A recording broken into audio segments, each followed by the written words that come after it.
Gulliver's Travels by Jonathan Swift. Part 1. A Voyage to Lilliput. Chapter 3. The author diverts the emperor and his nobility of both sexes in a very uncommon manner. The diversions of the court of Lilliput described. The author has his liberty granted him upon certain conditions. My gentleness and good behaviour had gained so far on the emperor and his court, and indeed upon the army and people in general, that I began to conceive hopes of getting my liberty in a short time. I took all possible methods to cultivate this favourable disposition. The natives came, by degrees, to be less apprehensive of any danger from me. I would sometimes lie down, and let 5 or 6 of them dance on my hand, and at last the boys and girls would venture to come and play hide and seek in my hair. I had now made a good progress in understanding and speaking the language. The emperor had a mind one day to entertain me with several of the country shows, wherein they exceed all nations I have known, both for dexterity and magnificence. I was diverted with none so much as that of the rope dancers, performed upon a slender white thread, extended about 2 feet and 12 inches from the ground, upon which I shall desire liberty with the reader's patience to enlarge a little. This diversion is only practised by those persons who are candidates for great employments and high favour at court. They are trained in this art from their youth, and are not always of noble birth or liberal education. When a great office is vacant, either by death or disgrace, which often happens, 5 or 6 of those candidates petition the emperor to entertain his majesty and the court with a dance on the rope, and whoever jumps the highest without falling succeeds in the office. Very often the chief ministers themselves are commanded to show their skill, and to convince the emperor that they have not lost their faculty. Flimnap, the treasurer, is allowed to cut a caper on the straight rope, at least an inch higher than any other lord in the whole empire. I have seen him do the somersault several times together, upon a trencher fixed on a rope which is no thicker than a common pack-thread in England. My friend Reldresal, principal secretary for private affairs, is, in my opinion, if I am not partial, the second after the treasurer. The rest of the great officers are much upon a par. These diversions are often attended with fatal accidents, whereof great numbers are on record. I myself have seen 2 or 3 candidates break a limb. But the danger is much greater when the ministers themselves are commanded to show their dexterity, for, by contending to excel themselves and their fellows, they strain so far that there is hardly one of them who has not received a fall, and some of them 2 or 3. I was assured that, a year or 2 before my arrival, Flimnap would infallibly have broke his neck, if one of the king's cushions, that accidentally lay on the ground, had not weakened the force of his fall. There is likewise another diversion, which is only shown before the emperor and empress, and first minister, upon particular occasions. The emperor lays on the table 3 fine silken threads, of 6 inches long. One is blue, the other red, and the third green. These threads are proposed as prizes for those persons whom the emperor has in mind to distinguish by a peculiar mark of his favour. The ceremony is performed in his majesty's great chamber of state, where the candidates are to undergo a trial of dexterity very different from the former, and such as I have not observed the least resemblance of in any other country of the New or Old World. The emperor holds a stick in his hands, both ends parallel to the horizon, while the candidates advancing, one by one, sometimes leap over the stick, sometimes creep under it, backward and forward several times, according as the stick is advanced or depressed. Sometimes the emperor holds one end of the stick, and his first minister the other. Sometimes the minister has it entirely to himself. Whoever performs his part with most agility, and holds out the longest in leaping and creeping, is rewarded with the blue-coloured silk. The red is given to the next, and the green to the third, which they all wear girt twice around the middle, and you see few great persons about this court who are not adorned with one of these girdles. The horses of the army, and those of the royal stables, having been daily led before me, were no longer shy, but would come up to my very feet without starting. The riders would leap them over my hand as I held it on the ground, and one of the emperor's huntsmen, upon a larger corsair, took my foot, shoe and all, which was indeed a prodigious leap. I had the good fortune to divert the emperor one day after a very extraordinary manner. I desired he would order several sticks of 2 feet high, and the thickness of an ordinary cane, to be brought to me, whereupon his majesty commanded the master of his woods to give directions accordingly, and the next morning 6 woodmen arrived, with as many carriages, drawn by 8 horses to each. I took 9 of these sticks, and fixing them firmly in the ground, in a quadrangular figure, 2 feet and a half square, I took 4 other sticks, and tied them parallel at each corner, about 2 feet from the ground.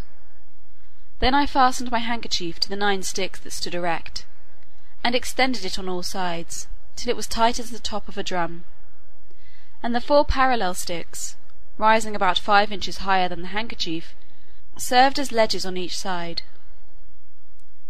When I had finished my work, I desired the emperor to let a troop of his best horses, 24 in number, come and exercise upon this plain. His majesty approved of the proposal, and I took them up, one by one, in my hands, ready mounted and armed, with the proper officers to exercise them. As soon as they got into order, they divided into 2 parties, performed mock skirmishes, discharged blunt arrows, drew their swords, fled and pursued, attacked and retired, and, in short, discovered the best military discipline I ever beheld. The parallel sticks secured them and their horses from falling over the stage, and the emperor was so much delighted that he ordered this entertainment to be repeated several days, and once was pleased to be lifted up and give the word of command, and with great difficulty persuaded even the empress herself to let me hold her in her close chair within 2 yards of the stage, when she was able to take a full view of the whole performance. It was my good fortune that no ill accident happened in these entertainments. Only once a fiery horse, that belonged to one of the captains, pawing with his hoof, struck a hole in my handkerchief, and his foot slipping, he overthrew his rider and himself, but I immediately relieved them both, and covering the hole with one hand, I set down the troop with the other in the same manner as I took them up. The horse that fell was strained in the left shoulder, but the rider got no hurt, and I repaired my handkerchief as well as I could. However, I would not trust to the strength of it any more, in such dangerous enterprises. About 2 or 3 days before I was set at liberty, as I was entertaining the court with this kind of feat, there arrived an express to inform his majesty that some of his subjects, riding near the place where I was first taken up, had seen a great black substance lying on the ground, very oddly shaped, extending its edges round, as wide as his majesty's bedchamber, and rising up in the middle as high as a man. That it was no living creature, as they at first apprehended, for it lay on the grass without motion, and some of them had walked round it several times. That, by mounting upon each other's shoulders, they had got to the top, which was flat and even, and stamping upon it they found that it was hollow within. That they humbly conceived it might be something belonging to the Man-Mountain, and if his majesty pleased, they would undertake to bring it with only 5 horses. I presently knew what they meant, and was glad at heart to receive this intelligence. It seems, upon my first reaching the shore after our shipwreck, I was in such confusion, that before I came to the place where I went to sleep, my hat, which I had fastened with a string to my head while I was rowing, and had stuck on all the time I was swimming, fell off after I came to land, the string, as I conjecture, breaking by some accident which I never observed, but thought my hat to be lost at sea. I entreated his imperial majesty to give orders it might be brought to me as soon as possible, describing to him the use and nature of it, and the next day his waggoners arrived with it, but not in very good condition. They had bored 2 holes in the brim, within 1.5 inches of the edge, and fastened 2 hooks in the holes. These hooks were tied by a long cord to the harness, and thus my hat was dragged along for above half an English mile. But, the ground in that country being extremely smooth and level, it received less damage than I expected. 2 days after this adventure, the emperor, having ordered that part of his army which quarters in and about his metropolis to be in readiness, took a fancy of diverting himself in a very singular manner.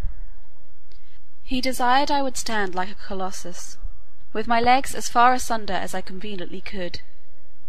He then commanded his general, who was an old experienced leader and a great patron of mine, to draw up the troops in close order, and march them under me, the foot by 24 abreast, and the horse by 16, with drums beating, colours flying, and pikes advanced. This body consisted of 3,000 foot and 1,000 horse.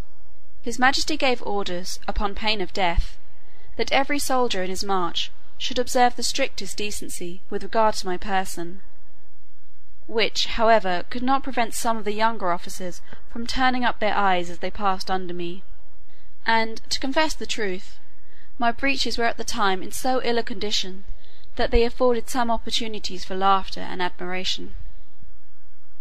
I had sent so many memorials and petitions for my liberty, that his Majesty at length mentioned the matter, first in the cabinet, and then in a full council, where it was opposed by none, except Skyrish Bolgolam, who was pleased, without any provocation, to be my mortal enemy. But it was carried against him by the whole board, and confirmed by the emperor. That minister was Galbert, or admiral of the realm, very much in his Majesty's confidence, and a person well versed in affairs, but of a morose and sour complexion. However, he was at length persuaded to comply, but prevailed that the articles and conditions upon which I should be set free, and to which I must swear, should be drawn up by himself. These articles were brought to me by Skyrish Bolgolam, in person, attended by 2 under-secretaries, and several persons of distinction. After they were read, I was demanded to swear to the performance of them, first in the manner of my own country, and afterwards in the method prescribed by their laws, which was, to hold my right foot in my left hand, and to place the middle finger of my right hand on the crown of my head, and my thumb on the tip of my right ear.